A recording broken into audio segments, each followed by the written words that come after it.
नमस्कार मंडळी, श्री गुरुदेव दत्त, श्री स्वामी समर्थ।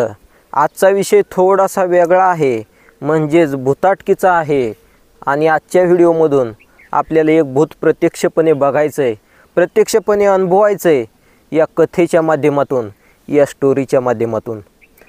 तर मंडळी, या व्हिडिओच्या माध्यमातून श्री दत्तगुरूंचं महात्म्य, श्री स्वामी समर्थ माऊलींचं महात्म्य लोकांपर्यंत पोहोचणार आहे। त्याच्यामुळे व्हिडिओ फक्त तुम्ही शेवटपर्यंत बघा। तर काही लोक भूत आहे असं मानतात, परंतु काही लोकांना हे पटत नाही की खरंच आपल्या अवतीभोवती भूत आहेत, काही अतृप्त आत्म्या आहेत। परंतु मंडळी, कायद्यानं जर बघायला गेलं तर अंधश्रद्धा पसरवणं हा फार मोठा गुन्हा आहे। अंधश्रद्धा निर्मूलनासाठी एक कायदाही आहे। परंतु मी भूत आहे असं मानतो, परंतु तुम्ही ते भूत आहे असं माना, असं मी तुम्हाला जबरदस्ती करत नाही आहे। काहींचा भूतावरती विश्वास असू शकतो, काहींचा नसू शकतो। मी जसं देव आहे असं मानतो, तसं भूत आहेत असंही मानतो, आणि भूत नाहीत असं जर एखाद्याला वाटत असेल तर तीर्थक्षेत्र गाणगापूर या ठिकाणी जावा, श्री दत्तगुरूंच्या चरणी बघा। कितीतरी अतृप्त आत्मे, कितीतरी देहांना झपाटलेला आहे त्यांनी, कितीतरी देह असे तडफडत आहेत, खांबावरून उड्या मारत आहेत। तर जाऊ द्या, विषय हा भूताटकीचा आहे आणि मी एकांतामध्ये सादर करतोय, आजूबाजूला कोणी नाही, त्याच्यामुळं थोडेसे अंगावरती शहारे उभा राहतात। परंतु खरंच भूत असतं का, ही एक भूताची स्टोरी तुम्हाला बघायला भेटणार आहे, आणि आत्ताच मी लगेच तुम्हाला सांगणार आहे। दत्ता दिगंबराया हो, स्वामी मला भेट द्या हो, कृपाळा मला भेट द्या हो, दयाळा मला भेट द्या हो। दत्ता दिगंबराया हो, स्वामी मला भेट द्या हो, नाथा मला भेट द्या हो। दत्ता दिगंबराया हो, स्वामी मला भेट द्या हो। स्वामी माऊलींचं, दत्तगुरू माऊलींचं आठवण काढली त्याच्या अगोदर। कारण मंडळी, दत्तगुरूंचा सहवास हा कायम आपल्या पाठीशी असतो। स्वामी समर्थ माऊली हे कायम पाठीशी आपल्या भक्तांच्या उभे असतात। आता थोडासा आपण भूताटकीचा विषय सादर करतोय। तर खरंच भूत असतात। तुम्ही जेवत असताना कुठेतरी बाहेर झाडावरती भूत असू शकतं, तुमच्या घरामध्ये, घराच्या कोपऱ्यामध्ये भूत असू शकतं। आता मी इथं व्हिडिओ बनवतोय, पाठीमागे झाडे आहेत, त्या झाडावरती सुद्धा हा एखादा अतृप्त आत्मा, एखादं भूत असू शकतं। परंतु त्याची काय धमक, त्या भूताची काय ताकद, या देहाच्या केसाच्या शेंड्याला सुद्धा धक्का लावायची। कारण हे शरीर दत्तगुरूंचं दिवाण आहे, हे शरीर स्वामी समर्थ माऊलींचं दिवाण आहे।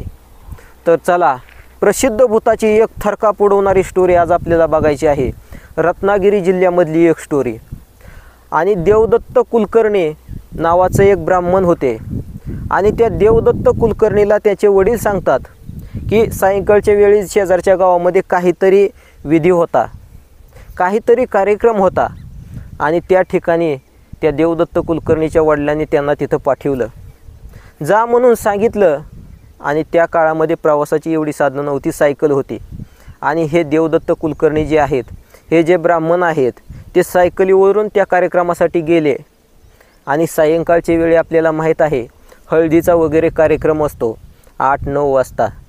परंतु तो कार्यक्रम संपायला थोडासा उशीर झाला, आणि उशीर झाल्यानंतर, कार्यक्रम संपल्यानंतर हे देवदत्त कुलकर्णी जे आहेत ते एकटेच रात्रीच्या वेळी घराच्या दिशेने निघाले। आणि रत्नागिरीचा परिसर कसा आहे आपल्याला माहीत आहे। रत्नागिरीमधल्या एका छोट्याशा खेडेगावामधली ही खरी स्टोरी आहे, खरी स्टोरी आहे। संपूर्ण अगदी जिल्हा त्या स्टोरीनं हादरवून टाकलेला होता। तर हे जे देवदत्त आहेत, हे कार्यक्रम उरकून घरी निघालेले आहेत। थोडासा उशीर झालेला आहे, अंधार पडलेला आहे, रातकिड्यांची किरकिर ऐकू येते, अधूनच कुठून तरी खस असा पाला वाजल्याचा आवाज येतोय, दूरवरती कुत्रे भुंकण्याचा आवाज येतोय, किंचाळण्याचा आवाज येतोय। आणि हे जे देवदत्त आहेत, हे सायकलवरती बसून निघालेले आहेत। अंधारामध्ये जास्त फास्टही जाता येत नव्हतं, त्याच्यामुळं सायकलचा हँडल सावरत, तोल सावरत रात्रीचं निघाले आहेत। आणि रत्नागिरीच्या भागामध्ये घनदाट अशी झाडे असते, डोंगर दऱ्या असतात, आणि त्याच्यामधून रस्ता असतोय। परंतु अचानकपणे बाजूला एक मुसलमानाचं जे दफनस्थान असतं, ती दफनभूमी जी असते मुसलमानांची, किंवा त्याला आपण स्मशानभूमी म्हणूया, तर ती आली.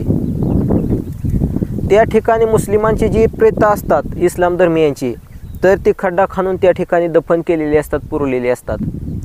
आणि जवळच त्या रस्त्याच्याच बाजूला एक जी आहे ती एक थडगं असतं. आणि तिथून हे निघालेले आहेत. त्यांना माहीत असतं की इथं दफनभूमी आहे, आणि त्याच्यामुळं ते सायकलचा थोडासा वेग वाढवतात, स्पाइंडल थोडासा फास्ट वेगाने फिरवतात आणि जाऊ लागतात. परंतु अचानकपणे रात्रीचं त्यांना एवढं दिसत नाही, पुढं एक छोटासा दगड असतो, त्याच्यावरती सायकलचं चाक जातं आणि ते तिथे धपकन पडतात. आता हे जे देवदत्त कुलकर्णी आहेत, हे त्या ठिकाणी पडल्यानंतर उठतात, थोडंसं घाबरतात, इकडे तिकडे बघतात, परत सायकल उचलतात आणि सायकल उभा करून सायकलवरती टांग मारून परत ते वेगाने तिथून निघून घरी जातात. घरी झाल्यानंतर घरी जेवण वगैरे करतात आणि झोपतात. आता झोपल्यानंतर मंडळी त्यांचे अंग तापाने फनफन करते. त्यांची आई असेल, घरचे कोणी असतील तर त्यांच्या कपाळावरती मिठाच्या पट्ट्या वगैरे ठेवतात बघा ताप आल्यानंतर. आणि गाईचे जे गोमूत्र असतं ते हे अंगाला लावल्यानंतर ताप जो आहे तो ताप थोडासा कमी होतो. आणि याच्यामागं शास्त्र आहे. तर सगळं काही उपचार करतात. थोडासा ताप त्यांचा शांत झालेला असतोय, ते आरामशीर झोपी जातात. आणि झोपी गेल्यानंतर सकाळ होते. सकाळी ते झोपेमधून उठतात, परंतु मंडळी नक्कीच ते लागारलेले असतात. म्हणजेच त्यांचा जो देह आहे, त्यांचं जे शरीर आहे, त्याच्यामध्ये दुसऱ्याच कुठल्या तरी अतृप्त आत्म्यानं प्रवेश केलेला असतो, त्या भूतानं प्रवेश केलेला असतो. रात्री येताना सायकल पडली, सायकलवरून पडले, हे त्यांनी त्यांच्या वडिलांना किंवा घरच्यांना सांगितलेलं असतं. त्यांना थोडीशी लक्षणं याची विचित्र दिसतात. आणि हा जो देवदत्त आहे, हा झोपेमधून उठतो आणि बाहेर जाऊ लागतो. डोळे चोळत चोळत बाहेर जाताना तो आपल्या आईला सांगतो की आई, मी फिरून आलो, थोडंसं घरी मटण बनव. आता मटण बनव हा विषय असा झाला की त्या आईलाही थोडंसं विचित्र वाटलं. कारण मंडळी ते जे होते ते ब्राह्मण होते, आणि जे काय आहे देवदेवता आहेत त्यांचे पूजापाठ वगैरे करायचे, शुद्ध शाकाहारी होते ते. अजिबात मटण वगैरे पूर्वीच्या काळामध्ये ब्राह्मण लोक अजिबात खात नव्हते. आणि आताही ते पवित्र आहेत, अगदी नॉनव्हेज वगैरे खात नाहीत. आता आईचा तर थरकाप उडाला. बाजूला त्याचे वडील उभे असतात. त्या वडिलांना तर काही करावं सुचत नाही. त्यांची अगदी डोक्याची शेंडीच उभी राहते की आपल्या पोरानं मटण मागितलं. त्यांना थोडासा अंदाज येतो की काहीतरी भुताटकीचा विषय आहे. रात्री हा सायकलवरून येताना पडलं होतं असं सांगत होता. आणि त्या मुस्लिमांच्या, तो जो इस्लामियांची दफनभूमी आहे, ते थडगं आहे बाजूला, तिथं पडला होता हे त्यांना सांगितलेलं होतं. आता मात्र थरकाप यांचा उडालेला होता. आणि तो जो आहे देवदत्त, तो तिथून गेला. तिथून जो गेला तो जवळपासच एक मुस्लिमांचा मोहल्ला होता. मोहल्ला म्हणजे वस्ती असते थोडक्यामध्ये मुस्लिमांची. एक 10-15 घरं जवळजवळ असतात. आणि त्या ठिकाणी तो गेला. मुस्लिमांचे जे काही वयस्क महिला असतील धुणी भांडी करीत होत्या. काही माणसं जी आहेत ती गप्पा मारत बसलेली होती. जी मुलं आहेत ती खेळत होती. आणि तिथं जाऊन हा जो ब्राह्मण आहे, हा जो देवदत्त आहे, हा त्या मुस्लिम मोहल्ल्यामध्ये जाऊन, मुस्लिमांच्या घरी जाऊन कुराणाची प्रत प्रत्येकाला मागतो. आता कुराण हा असा विषय आहे की आपल्या हिंदू धर्मामध्ये गीता, ज्ञानेश्वरी हे जसे ग्रंथ आहेत, अगदी पवित्र ग्रंथ आहेत, आपली ती अस्मिता आहे, तसंच इस्लाम धर्मियांसाठी, मुस्लिम धर्मासाठी कुराण हा एक चांगला त्यांचा एक पवित्र ग्रंथ आहे. आता तिथं गेल्यानंतर हा जो देवदत्त आहे प्रत्येक मुसलमानाला कुराणाची प्रत मागतो. परंतु कोणीही देत नाही. शेवटी एक वयस्क असे मुस्लिम आजोबा असतात. ते म्हणतात की अरे देऊन टाका रे पोरा हो, त्याला वाचायचे असेल, वाचून झाल्यानंतर तो परत देईल. असे म्हणून ते त्या देवदत्ताला ते कुराणाचं पुस्तक देतात, तो ग्रंथ देतात. आता नीट जर विचार केला तर ब्राह्मणाचा आणि कुराणाचा काही संबंध नाही. कारण तो इस्लाम धर्मियांचा, मुसलमानचा तो ग्रंथ आहे. परंतु हा जो ब्राह्मण आहे हे कुराण घेऊन घरी गेला आणि घरी जाऊन ते वाचू लागला. आणि अधूनमधून अगदी मुस्लिमांप्रमाणे नमाज पडू लागला. नमाज पडतात बघा, मुस्लिम धर्मामधले दिवसामधून 4 ते 5 वेळा. अशा पद्धतीनं हा जो ब्राह्मण आहे, हा देवदत्त आहे, हा नमाज पडू लागला. बिस्मिल्लाह रहमान रहीम अशा पद्धतीनं ते काहीतरी त्यांचं वाक्य असतं, तर तो सतत म्हणू लागला. खाने का आने का जाने का हिंदी भाषा असते मुस्लिमांची, त्या पद्धतीनं तो आचरण करू लागला. आता वडीलही चांगले विद्वान ब्राह्मण, त्यांच्या लक्षामध्ये हा मुद्दा आला की कुठला तरी अतृप्त आत्मा याच्या शरीरामध्ये शिरलेला आहे. म्हणून काहीतरी तंत्र मंत्रविद्या जी ज्यांना अवगत असते त्यांच्याकडे घेऊन ते त्यांना जातात. आता भूत ओळखण्यासाठी काहीतरी तंत्राचा मंत्राचा वापर केला जातो आणि ते भूत प्रत्यक्षपणे बोलतं. आता समजा माझ्या शरीरामध्ये एखाद्या अतृप्त आत्म्यानं प्रवेश केलेला आहे. तो अतृप्त आत्मा कोण आहे, काय आहे हे माहीत नसतं, परंतु लोकांना एवढं कळतं की ह्याला मात्र भूत लागलेलं आहे, ह्याच्या शरीरामध्ये भूत शिरलेलं आहे. मग अशा पद्धतीनं जे ते लोक आहेत ते त्या देवदत्ताला घेऊन काहीतरी तंत्रमंत्र अवगत असणाऱ्या लोकांकडे जातात. आता तिथल्या लोकांचा विषय असा असतो की ते मंत्राच्या साहाय्यानं त्या भूताला बोलतं करतात आणि बऱ्याच ठिकाणी याबाबत बोंधुगिरीसुद्धा वाढलेली आहे. परंतु सगळेच बोंधू असतात असा नाही, काहीतरी तंत्र मंत्र याचाही असर असू शकतो आणि ते त्या भूताला बोलते करू शकतात. 99% जे आहेत ते निव्वळ बोंधुगिरी आहे. भूताकेताच्या नावावरती लोकांना लुबाडतात, पैसे गोळा करतात, परंतु हे चुकीचं आहे. ज्यांना खरंच ती विद्या अवगत आहे का, ते अशा पद्धतीनं लोकांना कधीच लुबाडत नाहीत. परंतु अशी माणसं फार कमी असतात, 1% असतात आणि 99% सगळी बोगस, सगळी बोंधुगिरी. तर त्या ठिकाणी तंत्रमंत्राच्या साह्यानं ते भूत आहे ते बोलते करू लागले. आता ते भूत बोलतं करायच्या मांत्रिकांच्या काही पद्धती असतात. त्याच्यामधली एक पद्धत आता मी तुम्हाला सांगतो. जी सुवासिन बाई असते का, आता सुवासिन म्हणजे काय तुम्हाला सांगतो. जी कुमारिका मुलगी लग्न झाल्यानंतर आपल्या सासरी जाते, नवऱ्यासोबत काही काळ राहते आणि तिला साधारणतः 1 ते 2 मुलं होतात, परंतु जिनं कधी परपुरुषाकडे वाईट नजरेनं बघितलं नाही, अगदी ती माता माऊली आपल्या नवऱ्याशी एकनिष्ठ राहिली, अशा त्या देवी लक्ष्मीचं रूप असणारी स्त्री, तिला सुवासिनी म्हणतात. तर त्या सुवासिनीची काही केस गोळा करायचे. आता ती केसाचा असा विषय असतो, महिला सकाळी विंचरत असतात आणि विंचरताना कांगव्यामध्ये काही केस जी आहेत ती तुटून गुंत्यामधली येतात. आता ती जी केस आहेत ती केस मेणबत्तीच्या जाळावरती धरायची आणि त्याचा काळपोट धूर निघतो बघा, तो धूर ज्याला भूत लागलेला आहे त्याच्या नाकाजवळ धरायचा. आणि मंडळी काय आश्चर्य, खडाखडा ते भूत अगदी बोलू लागतं, सगळं काही सांगू लागतं. तर त्या मांत्रिकाने असाच काहीतरी प्रयोग केला असावा. जी सुवासिन आहे तिचे काही केस घेतले आणि मेणबत्तीचं जे आहे ती पेटवले आणि त्याच्यावरती ते केस धरले. ते पेटल्यानंतर काळा असा धूर निघायला लागला आणि तो धूर त्याच्या नाकाजवळ धरला. तो देवदत्त आहे, तो जो ब्राह्मण आहे त्याच्या नाकाजवळ धरला आणि त्याला विचारलं कोण आहे तो. तेव्हा तो बोलला आप इस्माईल हूँ मैं, म्हणजे माझं नाव इस्माईल आहे असं त्यानं सांगितलं. कितने दिन से हो आप, तेव्हा त्यानं सांगितलं की 74 साल से, म्हणजे 74 वर्षापासून मी आहे, मला मरून 74 वर्ष झाली. आता ते जे मांत्रिक आहे ते त्याला बोलले की याला सोडून दे, सोड याला. तो म्हणाला मी नाही सोडणार. का नाही सोडणार, नेमकं काय अडचण आहे तुला, तुला मुक्ती पाहिजे का. तेव्हा ते भूत बोलू लागलं, तो देवदत्तच आहे, त्याच्या मुखामधून त्याच्या अंगामध्ये शिरलेलं भूत बोलू लागलं की मी नाही सोडणार ह्याला, मला नकोय मोक्ष. तेव्हा त्या मांत्रिकानं समजावून नीट विचारलं काय अडचण आहे तुला, तुला का नको आहे मोक्ष सांग.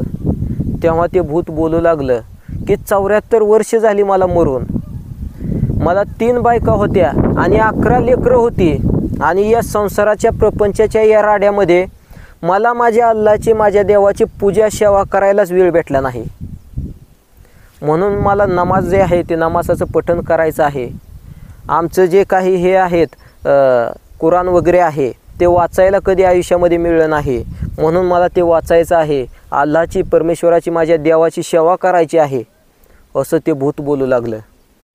तर बघा मंडळी, काही भूतं जी आहेत ती चांगली असतात, तर काही भूतं वाईटही असतात. भूतांचेही दोन प्रकार असतात. आता हे जे भूत होतं ह्या देवदत्ताच्या अंगामध्ये प्रवेश केलेलं, हे एका मुस्लिमाचं भूत होतं आणि त्या मुस्लिम व्यक्तीला मरून 74 वर्ष झालेली होती. परंतु संसारामधून त्याला 3 बायका होत्या, 10-11 लेकरं होती असं त्यानं सांगितलं. आणि याच्यामधून त्याची जी देवाची सेवा आहे, त्याच्या अल्लाची सेवा आहे, ते कुराण वाचायचं असेल, नमाज पढायचं असेल, ते याच्या हातून झालंच नाही. म्हणून तो म्हणायचा की मला माझ्या देवाची सेवा माझ्या हातून घडवायची आहे, म्हणून मी हे शरीर धरलेलं आहे, याला मी सोडत नाही. आता ते जे मांत्रिक आहेत त्यांनी समजवायचा प्रयत्न केला आणि त्याला सांगितलं की सांग, तुझ्या मोक्षासाठी, तुला मोक्ष भेटावा याच्यासाठी काय करावं. तेव्हा ते भूत स्वतः बोललं.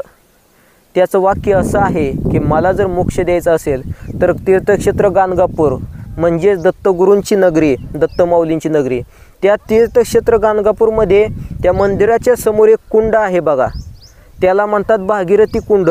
आणि त्याच्यामध्ये पाणी असतं आणि ते पाणी कधीही आटत नाही. आता ह्या भूताचं मत असं होतं की हे जे माझं डोकं आहे, काही क्षणासाठी त्या कुंडामध्ये बुडवा आणि नंतर वर काढा. त्या पवित्र तीर्थाचं तिथलं पाणी माझ्या डोक्याला, माझ्या शरीराला लागलं की मला मोक्ष भेटेल.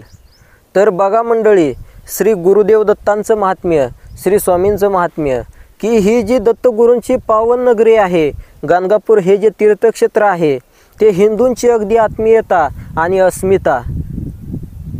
परंतु एक मुस्लिम जे आहे ते भूत, देवदत्त कुलकर्णी नावाच्या एका ब्राह्मणाला लागलेलं एका मुसलमानाचं भूत, स्वतःला मोक्ष मिळवण्यासाठी गाणगापूर या पावन नगरीमध्ये दत्तगुरूंच्या चरणी, त्यांच्या मंदिराच्या बाहेर भागीरथी नावाचे कुंड आहे, त्या कुंडामध्ये मुंडकं बुडवायचं आणि मग मला मोक्ष मिळवायचा, असं ते भूत, एका मुस्लिमाचं भूत बोलत आहे.